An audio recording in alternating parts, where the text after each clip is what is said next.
Trevor the traction engine enjoyed living in the vicarage orchard. Edward came to see him every day, but sometimes Trevor didn't have enough work to do.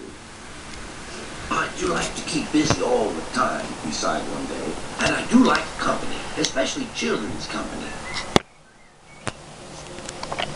Cheer up, smiled Edward. Sir Topham Hatt has work for you at his new harbor. I'm to take you to meet Thomas today. Oh, exclaimed Trevor happily. A harbor, the seaside, children, that will be lovely.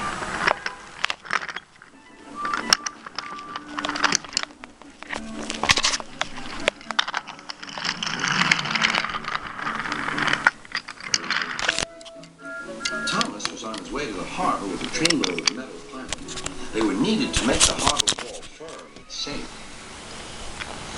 Hello, Thomas, said Edward. This is Trevor, a friend of mine. He's a traction engine. Thomas eyed the newcomer doubtfully. A what engine? A traction engine, Explained Trevor. I run on roads instead of rails. Can you take me to the harbor, please? Sir Topham Hatt has a job for me. Yes, of course, replied Thomas, but he was still puzzled. Workmen coupled Trevor's car to Thomas's train, and soon they were ready to start their journey.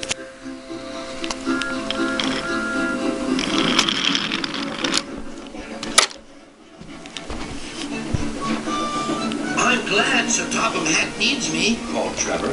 I don't have enough to do sometimes, you know, although I can work anywhere.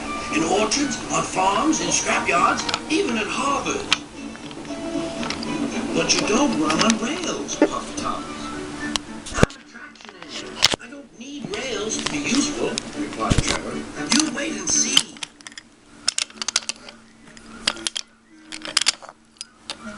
When they reached the harbor, they found everything in confusion.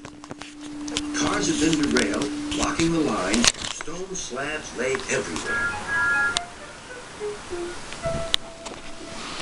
We must get these pilings passed, said Thomas's driver.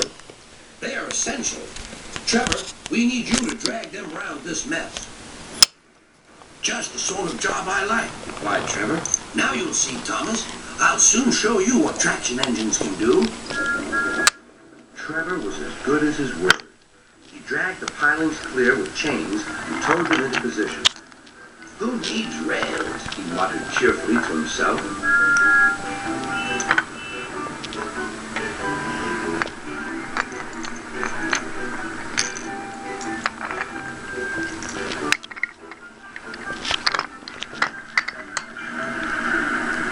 Later, Thomas brought Andy and Clarabelle to visit. Thomas was most impressed. Now I understand how useful a traction engine can be. The coaches were full of children. Trevor gave them rides along the harbor. He liked this best of all.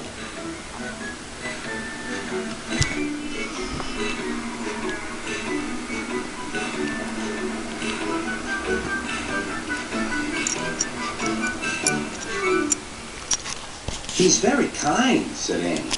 He reminds me of Thomas, added Clarabelle. Everyone was sorry when it was time for Trevor to go. Thomas pulled him to the junction. A small tear came into Trevor's eye. Thomas pretended not to see. He whistled gaily to make Trevor happy. I'll come and see you if I can, he promised. The vicar will look after you, and there's plenty of work for you now at the orchard, but we may need you again at the harbor someday. That would be wonderful, said Trevor. That evening, Trevor stood remembering his new friend Thomas, the harbor, and most of all, the children. Then he went peacefully to sleep in the shed at the bottom of the orchard.